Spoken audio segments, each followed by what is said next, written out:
Norman Centuries, Episode 1, Rollo and the Viking Age. Hello, I'm Lars Brownworth, author of the book Lost to the West, the forgotten Byzantine Empire that rescued Western civilization. I want to turn this time to the Normans, a people who in their day dominated the Mediterranean, but whose story remains at best only half known. As always, a word of caution before I begin. Despite my heritage, my Norwegian is tentative and my French nearly non-existent. So, though I'll do my best with pronunciation, my apologies in advance for the words I mangle. The Norman story is above all one of adventure, and a sensational one at that. If you're the sort that likes dates, then Norman history begins in 911 in a small field in northern France, and continues till 1194, when the last Norman king of Sicily sailed away into exile. In the course of those 2 centuries, the Normans launched a series of extraordinary conquests, blazing across the face of Dark Age Europe. They transformed Anglo-Saxon England into Great Britain, set up a powerful Crusader state in Antioch, conquered southern Italy and Sicily, and turned Palermo into the dazzling cultural and economic capital of the Western Mediterranean. The most astounding thing is that virtually all of this was done by a handful of men who started out life with nothing more than ambition. These individuals arrived on the rough and tumble medieval stage, and through sheer force of their personalities, dramatically shifted the course of history.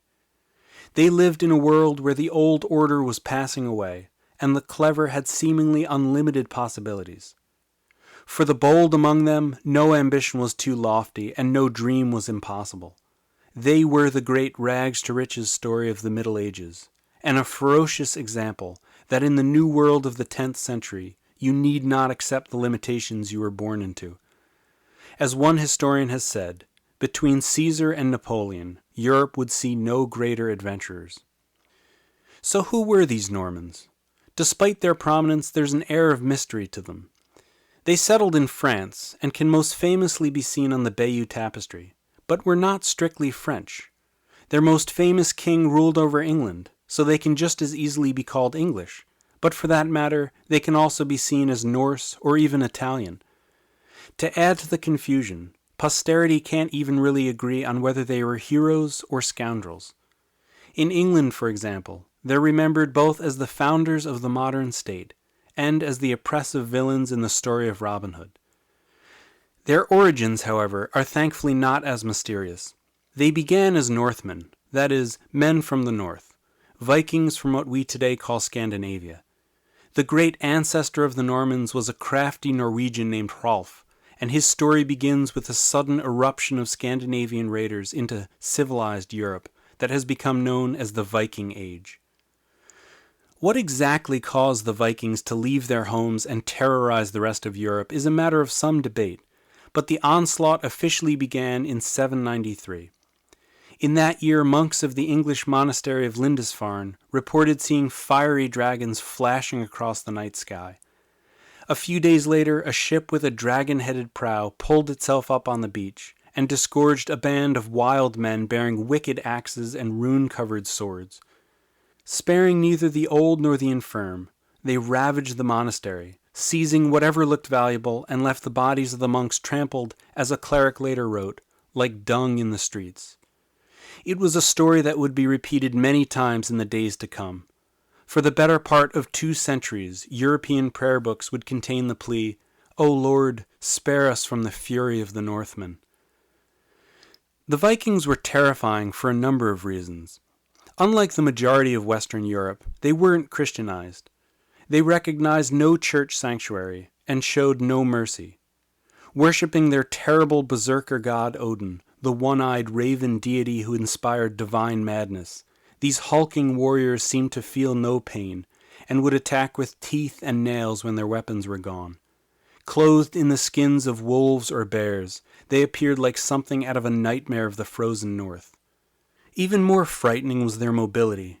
This was mostly thanks to a clever Viking innovation in shipbuilding. Instead of using a keel to stabilize their ships, they made them wide so they wouldn't capsize. This had the added benefit of allowing them to sail up rivers, putting even inland cities in danger. There seemed no limit to Viking wanderlust. Sailing to the west, Norse adventurers colonized Iceland, Greenland, and eventually the New World. In Ireland they founded the city of Dublin. In Muslim Spain they seized the city of Seville. In Africa they raided the Moroccan coast. And in Italy they even managed to sack what they thought was Rome, though it turned out to be in reality the city of Luna. The inhabitants of England fared even worse.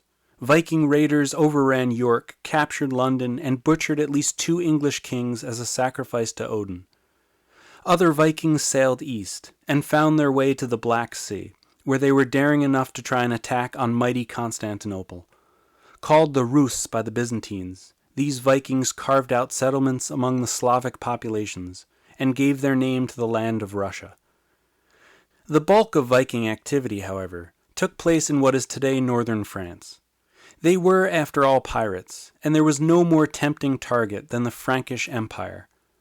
By the year 800, it looked as if the great Western dream of restarting the Roman Empire had become a reality.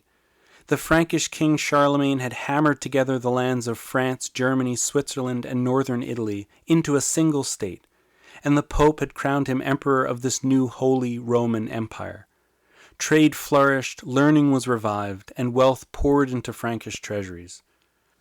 Charlemagne built a magnificent palace at his capital of Aachen that was based on the imperial one in Constantinople, dazzled his subjects with a court that seemed to drip with gold, and even proposed to the Byzantine empress in a bid to unite the lands of the old Roman Empire. At his death in 814, it looked as if the Pax Romana would dawn again under Frankish auspices. Unfortunately for the Franks, however, none of Charlemagne's family ever quite measured up to him, a fact made painfully obvious by the nicknames their depressed subjects gave them. Charlemagne's son got the best of the lot as Louis the Pious, but it went downhill from there. After Louis came Charles the Bald, Louis the Stammerer, Charles the Fat, Louis the Blind, and so on. Guided by feeble rulers and hopelessly divided, the Frankish lands were wealthy and weak, a lethal combination, which quickly attracted the attention of the predatory Vikings.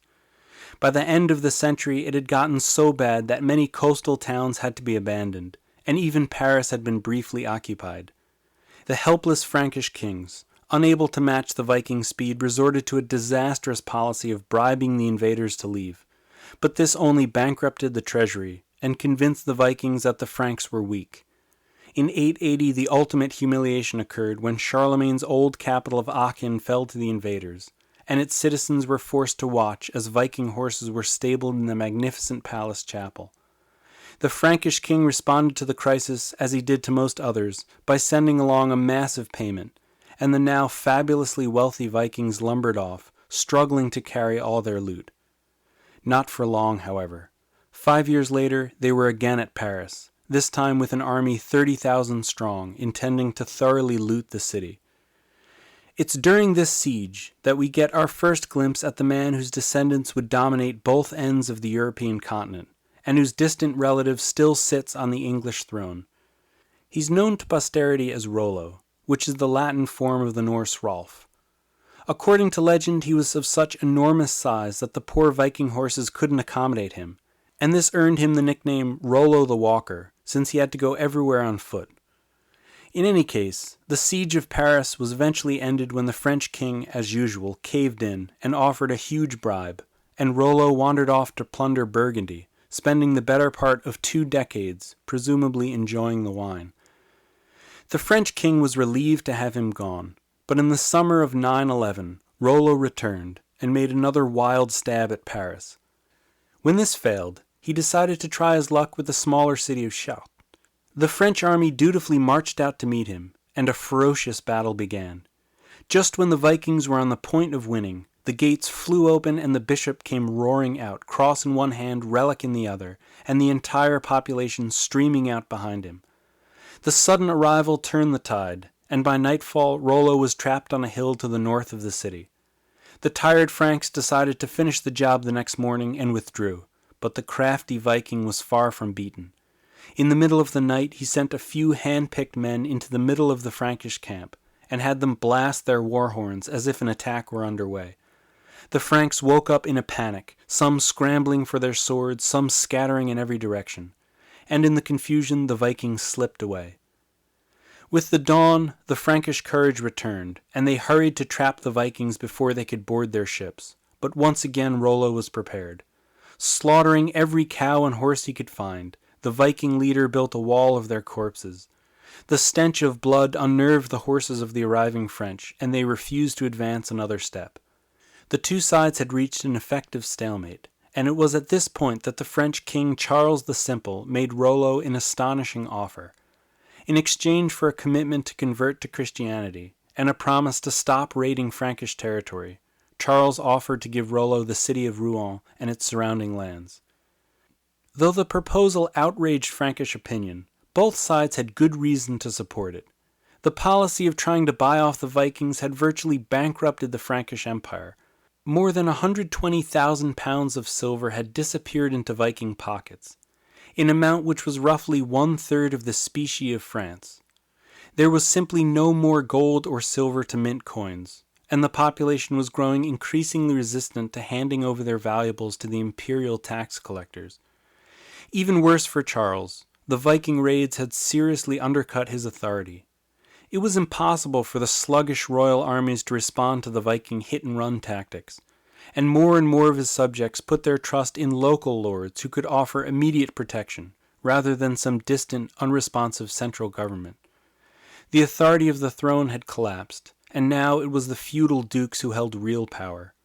Another siege of Paris, Charles was well aware, would be the final straw to send him toppling from the throne. Here, however, was a solution that promised to make all the headaches go away. Who better to stop Viking attacks than the Vikings themselves? By gaining land, this formidable Rollo would be forced to stop other Vikings from plundering it. The nuisance of coastal defense would be his problem, and Charles could focus on other things. For his part, Rollo was also eager to accept the deal. Like most Vikings, he had probably gone to sea around age 15, and now, perhaps in his 50s, he was ready to settle down. Local resistance was becoming stronger, and there was little more to be gained in spoils. After decades of continuous raiding, the coasts were virtually abandoned, and wandering further inland risked being cut off from the ships. Here was an opportunity to reward his men with that most valuable commodity, land, and to become respectable in the process. Rollo jumped at the chance. The Treaty of Saint-Clair-sur-Epte, as it came to be known, created the Terra Normanorum, the land of the Northmen. This treaty of the Northmen's Duchy, or Normandy, was formally agreed to at a meeting between the two protagonists. The Viking warlord agreed to be baptized together with his entire army, and to perform the ceremonial act of homage to King Charles. Unfortunately, this last part was carried out with a certain lack of grace. The traditional manner of recognizing a feudal lord was to kiss the royal foot, but Rollo wasn't about to do any such thing. When Charles stuck out his foot, Rollo ordered one of his warriors to do the deed for him. Shrugging, the huge Norseman grabbed the king's foot and yanked it up to his mouth, sending the hapless monarch sprawling onto his back. It was, had they only known, a fitting example of the future relationship of the Norman dukes to their French overlords. Charles hoped that his grant of land was a temporary measure that could be taken back later. Such things had been done before, and they never lasted beyond a generation. In Rollo, however, he had unwittingly found a brilliant adversary. Rollo instantly recognized what he had, a premier stretch of northern France possessed of some of the finest farmland in the country. His genius, and that of his descendants, was a remarkable ability to adapt, and in the next decade he managed to pull off the extraordinary feat of transforming a footloose band of raiders into successful knights and landowners. Rollo understood, in a way that most of those around him did not, that to survive in his new home he had to win the loyalty of his French subjects. That meant abandoning most of his Viking traditions and blending in with the local population. Taking the French name Robert, he married a local woman and encouraged his men to do the same. Within a generation, the Scandinavian language had been replaced by French, and Norse names had virtually died out. The Normans never quite forgot their Viking ancestry. Saint Olaf, the legendary Scandinavian king who became Norway's patron saint, was baptized at Rouen, and as late as the 11th century, the Normans were still playing host to Viking warbands. But they were no longer the raiders of their past, and that change was most clearly visible in their army. Viking forces always fought on foot, but the Normans rode into their battles mounted. Charges from their heavy cavalry would prove irresistible, and carry the Normans on a remarkable tide of conquest that stretched from the north of Britain to the eastern shores of the Mediterranean. One final change took longer to sink in, but was no less profound. Christianity, with its impressive ceremonies, appealed to Rollo, probably more out of a sense of opportunity than conviction. His contemporaries could be forgiven for thinking that Odin had given way to Christ suspiciously easily. After discovering that a white garment was given to those who received the sacrament, some of Rollo's men were caught having themselves baptized numerous times. And in fact, the last glimpse we get of Rollo is of him hedging his bets for the afterlife, sacrificing 100 prisoners to Odin and donating 100 pounds of gold to the church. Christianity may have sat lightly on that first generation of Normans, but it took deep root among Rollo's descendants. There was something appealing to their Viking sensibilities about the Old Testament, even if the New Testament with its turning the other cheek wasn't quite as attractive, and they took their faith seriously. When the call came to aid their oppressed brothers in the East, they would immediately respond. Norman soldiers provided much of the firepower of the First Crusade. When Rollo finally died around 930, he left his son an impressive legacy. He had gone a long way towards turning his Viking followers into Normans, and an occupied territory into a legitimate state. For all that, however, troubling clouds loomed on the horizon. Normandy's borders were ill-defined, and it was surrounded by predatory neighbors. Its powerful nobles had bowed to the will of Rollo while he was alive, but they saw little reason why they should extend the same loyalty to his son. Most worrisome of all was the French crown, which eyed Rouen warily and was always looking for an excuse to reclaim its lost territory. Whether Normandy would prosper, or even survive at all, was up to Rollo's descendants. Join me next time when I turn to his grandson Richard, who was the first to claim the title of Duke, had to fight for every inch of his inheritance, and earn the nickname Richard the Fearless. Norman Centuries is a podcast written and recorded by Lars Brownworth, author of the book Lost to the West and creator of the 12 Byzantine rulers